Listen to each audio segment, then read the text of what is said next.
Sabe, aqui em Israel, quando vimos a resposta dos países do Golfo, que não houve resposta militar, que houve um apelo à comunidade internacional, houve muita confusão em Israel pelo fato de os países do Golfo não estarem retaliando. Vários ataques por dia. Então, por que os países do Golfo não responderam militarmente aos ataques em seu território?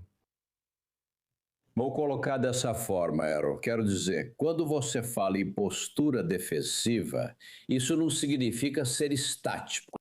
Quer dizer, ser, você sabe, adaptável. Uma postura defensiva significa que você gradualmente se desenvolve ou evolui através da experiência. Onde paramos antes do cessar-fogo, nossas forças aéreas e marinhas estavam conduzindo um tipo diferente de operação em termos de interceptação, não esperando que aqueles mísseis ou drones chegassem ao nosso espaço aéreo. Eles estavam engajados muito longe sobre as águas do Golfo. Abdullah, obviamente a defesa é super importante. Temos as forças de defesa e esse precisa ser o foco. Mas no fim das contas, quando tudo o que você faz é se defender, isso não incentiva ou encoraja o Irã a se sentir livre para atacar os países do Golfo no futuro? Vou colocar dessa forma. Eu ainda sou um daqueles que, sabe, apoia ser proativo em termos de, sabe, contenção por outros meios. Não devemos ficar parados ou adotar apenas uma medida de contenção ou uma medida defensiva quando se trata da ameaça dos hormônios e coisas do tipo. Precisamos realmente agir por conta própria, mesmo que nossos aliados estejam atrasados ou numa situação em que não conseguem se decidir. Certas áreas exigem que enfrentemos desafios, uma zona cinzenta, mas espero que tenhamos aprendido e sigamos em frente. Não se trata apenas de enfrentar as ameaças vindas do Irã ou de seus grupos por procuração, mas também de ameaças futuras que não vão se limitar ao Irã. Exatamente, e isso me leva à minha próxima pergunta, que é essa expectativa de que, sob o regime atual, a ameaça à região permanece. E não dá para mudar a geografia. O Bahrein ainda vai continuar do outro lado do mar em relação ao Irã. E o mesmo vale para o restante dos seus vizinhos.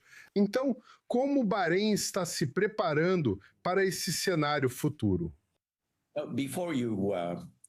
Antes de chegarmos a isso, lá em 1985, os iranianos acharam que iriam testar a determinação dos sauditas. Então, eles lançaram alguns de seus caças. Pelo menos naquela época, eles tinham uma força aérea. E eles estavam em uma missão para atacar instalações de petróleo e outras coisas na província oriental. O rei Fahad traçou uma linha no meio, onde ficam as águas internacionais, a separação ou demarcação das águas internacionais entre o Irã e a Arábia Saudita. E ele falou isso, qualquer coisa que cruzar essa linha não precisa da minha autorização, deve ser abatido. Naquele dia, quando o iraniano decidiu testar a determinação saudita, eles perderam 3 caças. Então, em relação à sua pergunta, se não se importar, você poderia dizer novamente? Não.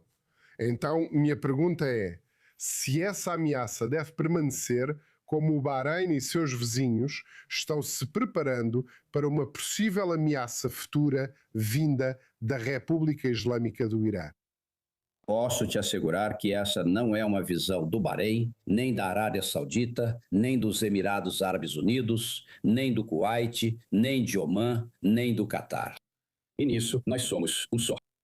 Mesmo quando discordamos em certos detalhes, mas você pode ver fazemos parte do precisamos aumentar nós. Predefinindo tolerância, contenção e, ao mesmo tempo, dissuasão. Ao mesmo tempo, não estamos fora da equação do que aconteceu em Islamabad.